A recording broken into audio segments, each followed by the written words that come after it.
Hello, beautiful soul. Welcome to the Elevate Your Soul podcast. Today, I interview Mirna Bailey, a youthful mother of 4 who became inspired to live a toxin-free life when she learned how many chemicals were in everyday beauty products, household cleaning products, and the food we buy from our local supermarkets, and the immediate and long-term effects they cause to herself and her children. I asked Mirna, what was it that first interested her in creating a toxin-free lifestyle?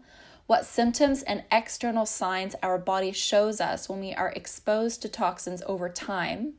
What toxins commonly cause eczema, acne, breast cancer, digestive issues, and hormonal imbalances. She also tells us what ways we can decrease the amount of toxins we are exposed to on a daily basis and how we can live a more toxin-free lifestyle. She also shares with us what makeup brands she recommends that are toxin-free and human, animal, and eco-friendly. You can find Mirna on Instagram at Toxin-Free for Life, and the link to the makeup brand is in the show notes if you're interested in that later. You can watch my podcast on YouTube and watch this interview at my YouTube channel at youtube.com/elevateyoursoul. I hope you guys enjoy this podcast episode.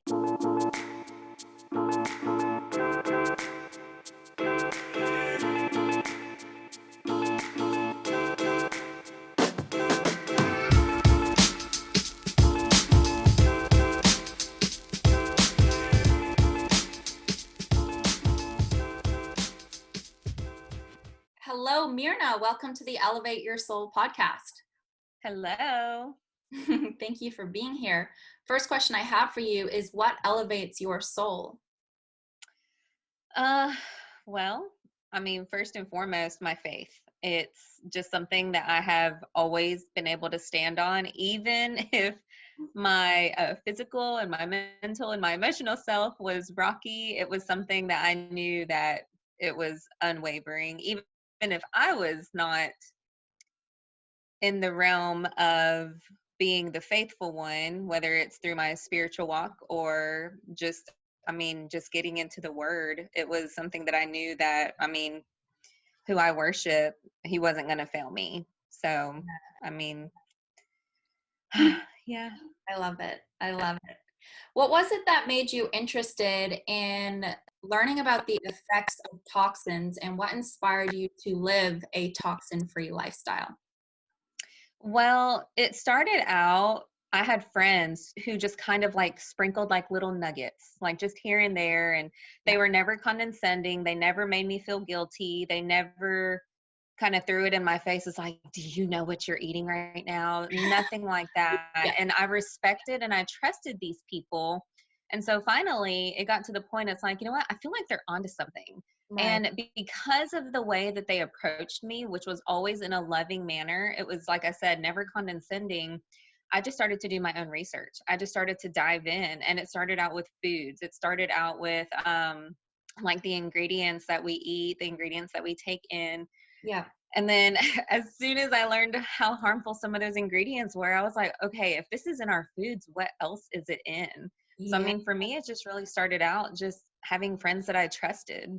Nice. So you didn't get sick or anything? It wasn't anything like that?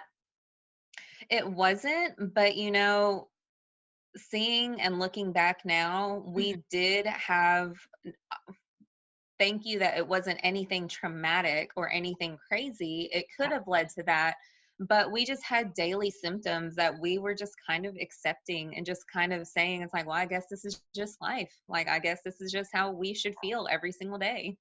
Right. And what sort of symptoms do you have if you're exposed to toxins daily over time?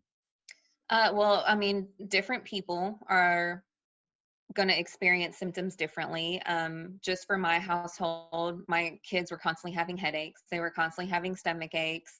Wow. We were just groggy. We were just brain fog, feeling tired, just really no energy.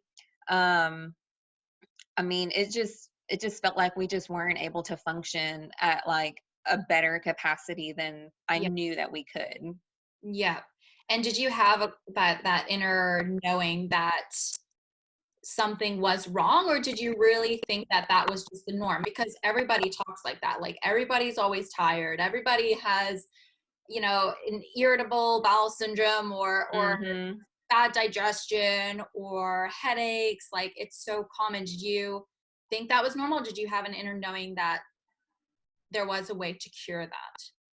I mean, before I knew the effects of ingredients and the effects of toxins, that how they were wreaking havoc on our body, like I just thought that was normal. I just thought it's like, oh, it's another stomach ache. Well, have fun at school. But I mean, after I just like I said, I did more research, even just as simple as like the bleach in Pop Tarts or the bleach in like flours and foods. And I mean, think about the normal American breakfast. We're Yeah. feeding our kids cereals and like Mm. strudels that go into a microwave, or I mean the toaster, and I mean that's full of like just bleach. And whenever people see like bleached flour, there aren't two different kinds of bleach. Like the bleaching agents that they use in our foods, it's similar to the bleaching agents that we want our white clothes. Oh my goodness, that's crazy. And is bleach in all white bread, or is it just some processed white bread, would you say? I mean, I would say maybe not all, but I mean, most processed white bread is going to have some sort of bleaching agent. And like I said, even though we wash our clothes differently than bread is produced, Yeah. you have to wonder, it's like, how are they getting it that bright white? Yes. So interesting. Were you able to figure out what exact toxins or products in your house or foods that you're feeding your children were the components to causing headaches in your children or causing the sore tummies in the morning? Did you figure out what it was after a while, or was it just an accumulation of a whole bunch of toxins, do you think? I feel like honestly, it was an accumulation. Like we said, it's like whenever you are constantly bogged down with toxins, your body's not able to function Yeah. at the caliber that we were created to. Yeah. And I know for like a very specific example that I actually had with my husband, it was, I think, like Valentine's, and this is one color, like it's red, like red 40, Yeah. red food dye. To me, if you think about all the holidays, they are all centered around red. Christmas, Yeah. red. Valentine's, red. Thanksgiving, even though the candy's orange, that's a color of red. So Yeah. you have all these red dyes constantly going into our candies, into our foods, into our icings and all that stuff. And so my husband made a comment, and he's like, you should let our son have a cupcake. It's going to be fine. And I'm like, are you sure? Because, we've kind of cut out like these red dyes and all that stuff. And he goes, oh, it's not going to affect him that much. And within seconds, he takes a bite. And I'm not kidding. My son, my middle son, my 8-year-old, he is a very calm kid. Mhm. Within seconds, he was like running circles, like just, and I'm like, and my husband jaws dropped. He was like, what? And then I was like, I told you, it's like immediate reactions. And I Right. think that's one thing that a lot of people don't realize is like, even with food dyes, like in our foods, in our drinks, gummies, candies, all that stuff, a lot of those can lead to like hyperactivity, ADHD. Yeah. A lot of kids are misdiagnosed and put on prescriptions when all you have to do is just alter what you're feeding your body. Yeah. All you have to do is take out the chemicals and toxins that you're feeding them daily and not putting them on more pharmaceuticals and more chemicals to combat the other Yes. chemicals. Oh my gosh, Yep. that's crazy. That's crazy. Yes. Do you know what specific or what most commonly specific toxins affect certain areas of the body, such as eczema? I saw you post a few posts on what causes eczema in the body. Are there certain Yes. like toxins or products that cause that on the skin? Well, so any skin issue, and I know a lot of people want to believe that some skin issues are genetic. They Yeah. actually are not. Anything that's on the surface of your body, it's from the inside. It starts on the inside. So Yeah. it's like if you're having like cystic acne, if you're having just occasional breakouts, eczema, psoriasis, any kind of skin conditions, even like the chicken skin, the kurtosis pilaris, I believe Correct. it's how it's pronounced. Yeah. All of those start in your gut and in your liver. So if your stomach is not right and your liver is not able to detox as it should, that kind of stuff is going to accumulate, and it's going to try to escape essentially. And that's what you see on your skin is these toxins basically like think about it as like beans in like a balloon. And like the balloon is like hugging these beans, and you start to see them kind of like lumpy on the skin of the balloon. It's Yeah. those like beans are the toxins trying to get out. And so it ends up on the surface of our skin. Gross. Yes. What about, and are there any, I'm just trying to think, like, what about sweat? Like the other ways that I think of our body disposing toxins is like poo, pee, and sweat. Like those are Yes. common. Are those meant to put out toxins, or should there be no are we designed to not indigest toxins, period? What do you think? I mean, when we get on the subject of toxins, one of the things that I first think about is like heavy metals. Yeah. Um, if you think about it, obviously we need iron, we need zinc, we need certain essential minerals from the earth because, you know, we were created from the dirt. Some people believe, I believe that. But so some I don't want to say some toxins are essential. I want to say some metals are essential for our body The to minerals. work. Yeah. Yeah. But whenever you have an overload, like our organs that are supposed to detox, which is our kidney, our liver, our digestive tract, they are not designed to detox heavy overloads of toxins. So Okay. whenever there's an overload of toxins, our liver is not able to function as well as it should. So a lot of those regular detoxing, like you said, with sweating, peeing, and pooping, Yeah. if there's an overload and an overburden of toxins, they're not going to be able to function. That's why you see people with, like you said, IBS. That's why you see people with diarrhea, constipation, Yeah. or, you know, just their digestive tract is just not working as Yeah. it should. Interesting. And does digestion always mean that it's what they're eating? Like, are the toxins always coming in the food if it's a digestive issue, or can the toxins be coming from beauty products or something other than food? Toxins can come from everywhere. If you think about it, our skin is our largest organ. Mm-hmm. Whatever we put on our skin, it takes 26 seconds for it to be absorbed into our bloodstream. If you look at like the anatomy of the human body, the bloodstream goes everywhere. It goes to our brain, it goes to our organs, it goes, I mean, the entire body. So whatever you're putting on your skin, whether it's hard water, whether it's unfiltered water, even just rainwater, because you think about like all the chemicals that are on the ground, precipitation, it comes down, it rains, chemtrails from the sky, Yeah. beauty products, lotion, anything that's touching your skin that's not properly filtered can be a culprit for the toxicity that your body can be feeling. Wow. So you're saying it takes 26 seconds to go from the skin into the bloodstream. Yes. That's insane. So Mm-hmm. even shampoo, for us who wash our hair, it's that important to get natural products because, you know, some of us are shampooing, have the shampoo in our hair for half a minute Yes. or a whole minute. So Mm-hmm. that whatever chemicals or toxins are in the shampoo and conditioner you're using, those will get absorbed in your brain, in your head, all over your body, you're saying, because the blood goes everywhere. Absolutely. Yeah, Yes. that's crazy. Do you know what common toxins contribute to breast cancer? Um, I think like the biggest culprit to breast cancer would definitely be parabens. Parabens are a preservative that's used in a lot of cosmetics, whether that's your deodorant, your shampoos, your lotions, makeup, anything that goes on your skin. Wow. Since parabens mimic estrogen, your body, again, we said, is supposed to be able to take in that estrogen to a certain degree. But whenever you have an overload of estrogen, think about it. When you're a woman, your estrogen has a lot to do with your reproductive system. It helps your breasts grow. It helps your menstrual cycle start. Hormones, mood swings, all of that. So whenever you have an influx of estrogen, you're basically giving your body an overdose of this female hormone. And Yeah. this is also the reason why we see breast cancer in men.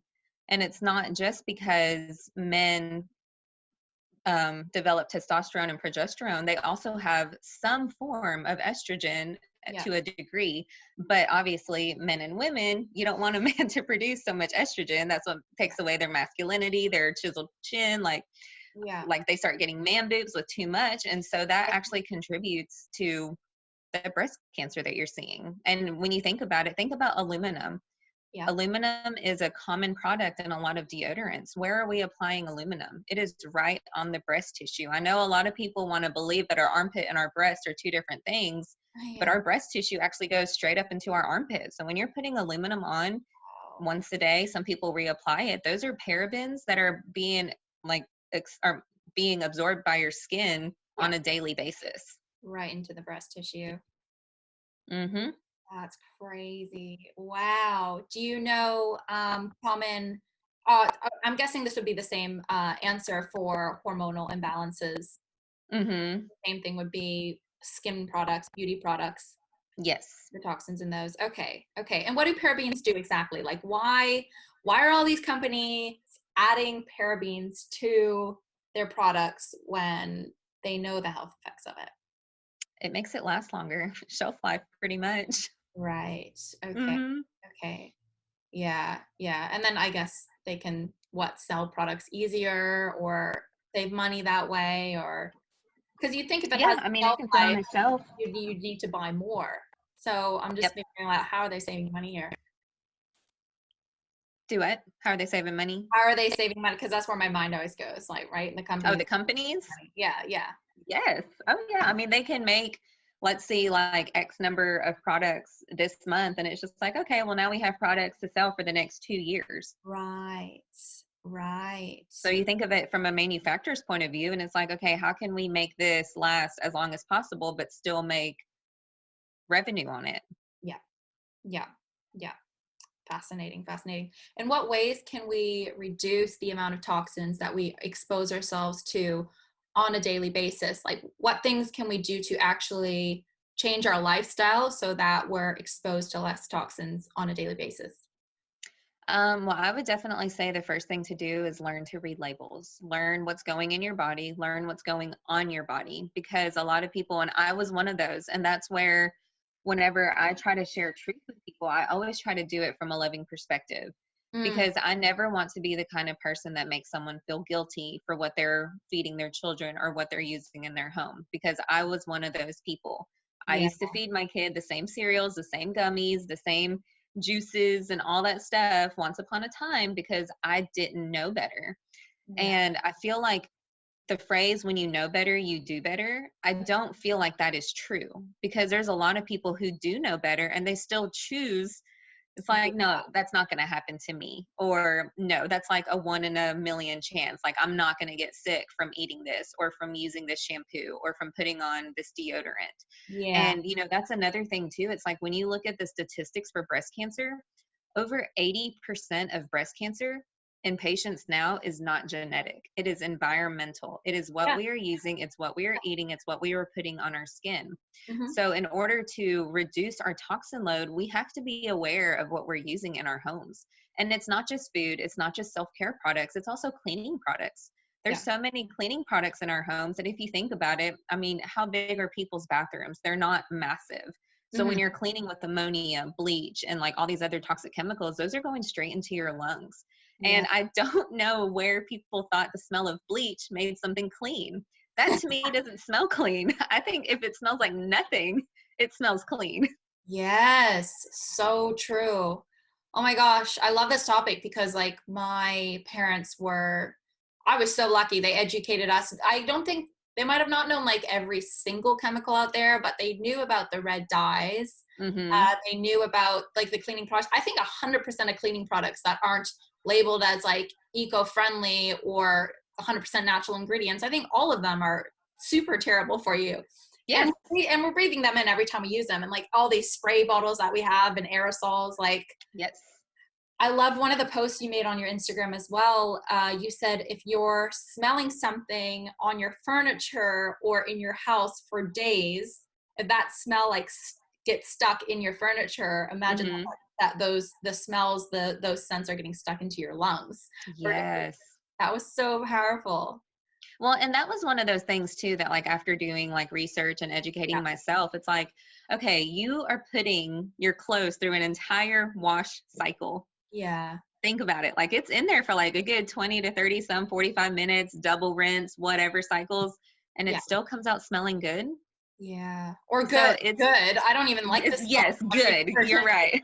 Yeah. But it's still coming out smelling like ocean breeze and mountain florals. It's like, okay, why didn't that get washed out during the wash cycle? So it Yeah. makes you wonder, what kind of chemicals are they using for it to be literally glued to your fibers that you are putting on for Yeah. that smell to last for weeks? And then 26 seconds after wearing that clothing item, Exactly. all that, Yes. you might as well be drinking that laundry detergent, right? Yes. Yes. Wow. And it's crazy that people don't think about that, because I heard about that too. I learned about that about 5 years ago, the 26-second thing. And it takes a lot, like when you first hear it, like, oh, what I put on my skin, it's the same as digesting it. But it is. It's like, if you know that that wouldn't be good to eat, if it says on the label, like, do not digest, do not eat, you shouldn't be putting it on your skin in the first place. Yes. Or Yeah. you shouldn't have it in your house. I know. And especially around the kids. Oh, Yes. yeah. Mm-hmm. Yeah. Do you have any makeup brands that you'd recommend? Like me, myself, I only buy makeup when I'm in Europe, when I go to Germany. I try to go every year. This year, obviously, I didn't make it, but I love the makeup brands there because they have so many organic, natural cosmetics, and they Mm-hmm. don't even cost that much, and I love it. But in North America, that's where I always found it a lot harder to find natural organic makeup brands in North America. In New Zealand, it's even harder. And I think there's like one local brand here, but the makeup is like terrible. Like it doesn't stick to your face. Like you put it on and like 5 seconds later it just falls off and you're like, what? Yes. Yeah. Well, I just discovered Beauty Counter back in, I want to say like May. And I was one of those that I absolutely loved the idea of makeup. But once I was educated, I didn't like the idea of letting toxins sit on my skin for 8 hours. And Yes. so it was almost like I wanted to get dolled up. I wanted to be all cutesy for date nights and all that stuff. But I just wanted something that was better for me. So enter Beauty Counter. I learned about it through actually one of my Instagram friends who is now my Beauty Counter mentor. And she was just sharing about it. It's just like, hey, you're looking for safer products. I'm like, yes, I am. Like, I felt like she was talking Yeah. to me. It's like in a commercial. It's like, you, yes, you. And I'm like, yes, that's me. Yeah. But so what you were saying about like European standards, so Europe does a great job of banning products, or I mean, sorry, of banning ingredients in their products. They Yeah. ban, I believe it's like 1,200 harmful ingredients. Canada bans 500 harmful ingredients. Yeah. The US and our self-care products only ban 30 ingredients. Oh So my this God. just shows you that any cosmetics in other countries are automatically going to be better than what USA has Oh. to sell. And it's not that they don't know. I think it's just that honestly, some of the manufacturers don't care. Yes. So whenever I discovered Beauty Counter actually eliminates over 1,800 harmful ingredients from their formulas. We actually have this thing called the Never List. And Yeah. these are ingredients that are toxic chemicals that are never going to be included in our products.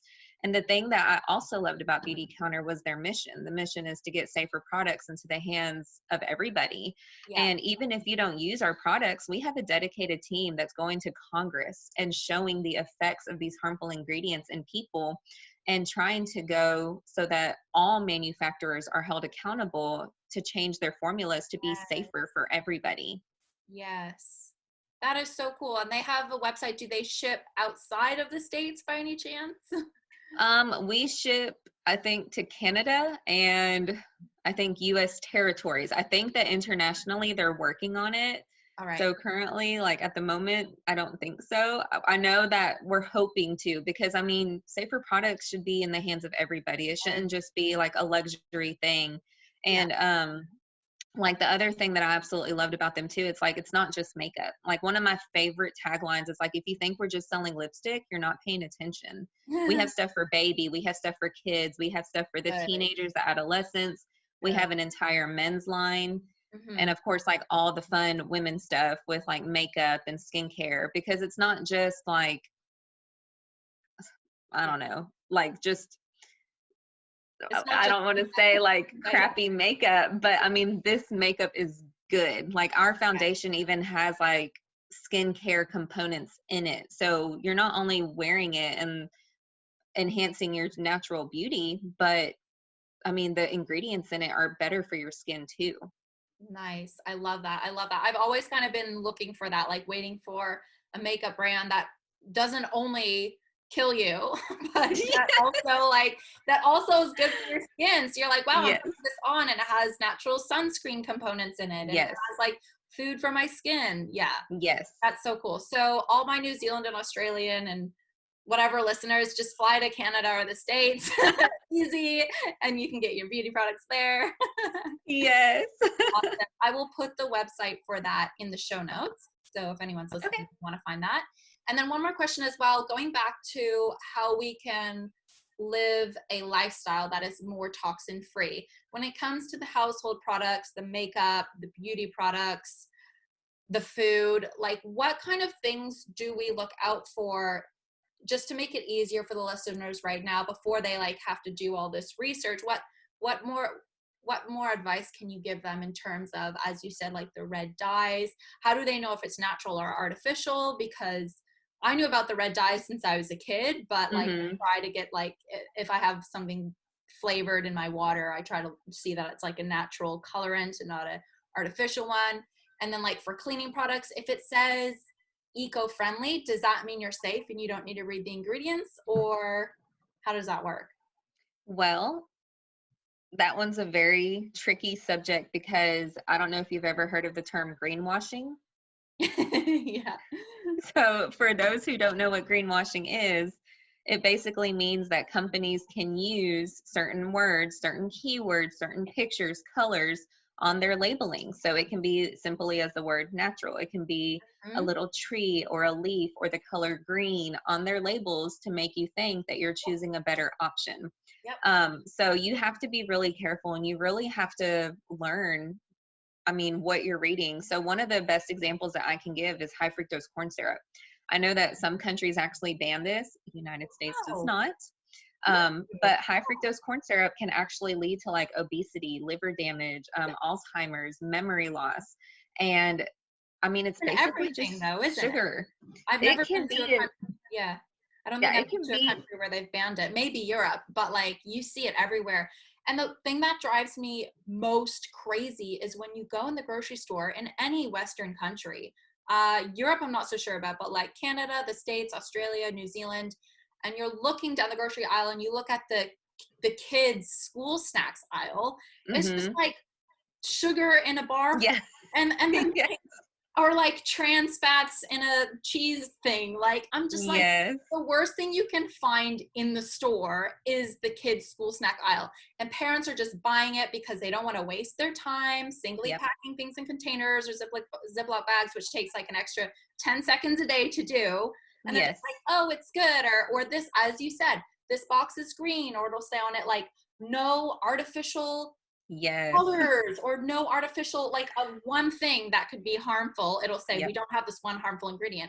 So the parent is like, oh, it's good for my kid. You're like, yeah, but you're missing the other 12 ingredients that are in there that yes, are harmful for your child. yes. Yeah, sorry. I just had to No, mention I that. completely understand because my husband will do the same thing. It's like, oh, it says no high fructose corn syrup. And it's like, well, let's flip the box over.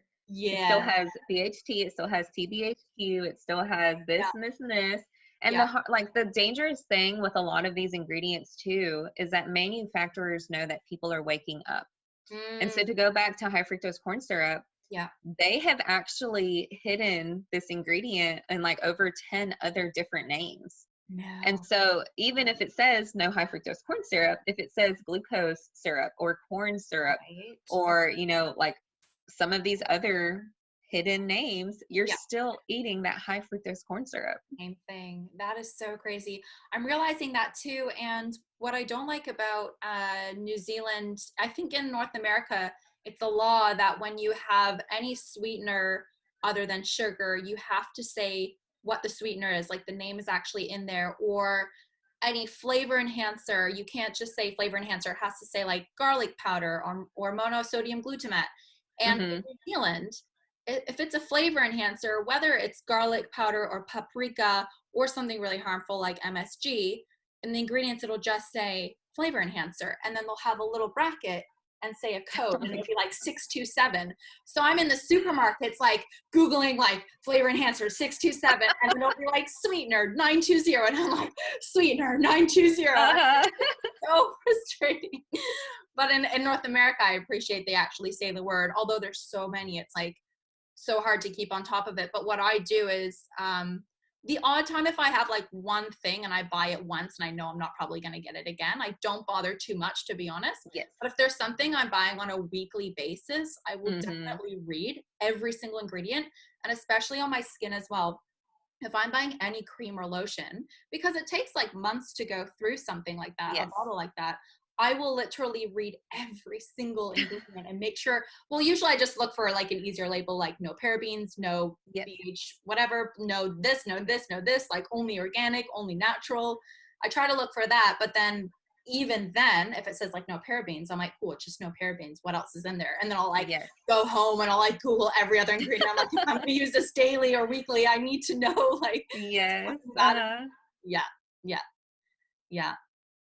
Well, So and that's one thing too that we do, like in my home. It's like we're not 100% organic. We're not 100% clean. We like to live. It's like I like to think it's more 80-20. I wish it was more 90-10. Uh-huh. I want my kids and my family to have a good relationship with the world. I want them to be able to walk into a movie theater and it's just like, you know what? It's movie day. Pick out whatever treat you want. Yeah. But then when they say they have headaches and tummy aches later, it's like, well, what did we just eat? So I want them to be able to have a good relationship with food, but I also don't want to get to the point where I scare them and they're like, oh, I'm never going to be organic. My mom was one of those crazy organic moms. And, you know, like we might as well have lived on Little House on the Prairie kind of thing. So we definitely try to do a good amount of balance. So we have our cheat days. We are not 100% clean, but I feel like in life you have to have balance, because once you start living like those cheat days, that becomes your life. Your life is the cheat days with the junk food. Yeah, it's so true. One more thing I want to add in as well for people who are getting curious at looking at labels and stuff. I love how another post I saw on your Instagram yesterday was, even though it says vegan or cruelty free, it doesn't mean it's healthy or good for you. And I love that you threw that in there. It's so good. Mm-hmm. Yeah. Well, and a lot of people think it's just like, ooh, vegan, cruelty free. It's just like, great, it's good for me. It's like, no, it means it was not tested on animals. But what were the harmful side effects when it was tested on humans? Exactly. You know, a lot of people want to save the bunnies and we want to save the puppies and we don't want little monkeys wearing our mascara. Yeah. But what about the human? Everything else that could happen to me? What about the things that could happen to my kids, to my mom, to my grandma, to everybody else? And I know sometimes my older daughters, like they get irritated with me because I don't let them have the popular lotions and the popular body sprays. And I'm like, I am trying to help you, because what a lot of people don't realize is some of these ingredients, like they can cause infertility. And I know infertility is a huge thing and it's a very touchy subject because, like, I'm going to use myself, for example. I will be 32 in December. I loved these popular lotions. And if I was using those from the age of 10 till now, that's 22 years that I am spraying my body with these ingredients. I'm putting that stuff on my skin, 22 years where my organs are absorbing these chemicals. And you're going to say that I'm not having issues with getting pregnant? It's like, at some point we have to take responsibility, but it's not just us too. The manufacturers have to be held responsible too. Yes, exactly. We have to question ourselves, like, really, why does the food industry and beauty industry and pharmaceutical industry, they know this shit is bad for you? Oh yes, they do. Why are they adding it? Just a good question to ask yourself. Yeah. How can people find you online? Well, you can find me on Instagram at Toxin-Free for Life. I do all my stuff there. I do post. I do reels. Instagram, by the way, guys, check it out. It's so good. I like to use it. I like to have fun. Like I said, like I've got teenagers, so my kids roll my eyes at me and it's just like, Mom, there's another one. But I mean, I like to have fun with it. I don't like to be too serious. As you can tell, like I've done some goofy reels and I mean, just come hang out with me. I like to post on my actual feed, but I really do live in the stories. Yeah, me too. Me too. I definitely live in the stories. I'm like, if you follow my feed, it's going to be very vanilla. I'm like, the stories is where it get messy. Yes. I love it. And I'll add that link in the show notes as well for the beauty products. And then just Sure. one question, how long ago was it that you changed your life and like got rid of the toxins, change your cleaning products, change your beauty products? How long ago was that? So with food, we started about 6 years ago. With cleaning products, it was probably about like 5 years ago. And with like the self-care products, it was just a progression from there. Yeah, I love that. I love that. And what would be the number one thing you feel has changed in your physical / mental health since then? I feel like we just feel better. Like I have more clarity. I'm able to show up for my family. And it's not one of those things where I feel guilty, like, oh, I have to cut this out. It's like, no, I get to. I get to be educated. I get to have the opportunity to not only serve my family so that they can meet their full potential, but I get to educate them on that. Yeah, that's beautiful. I love that mindset. Awesome. Thank you so much for coming on the show. You're amazing. Well, thank you for having me. This was fun.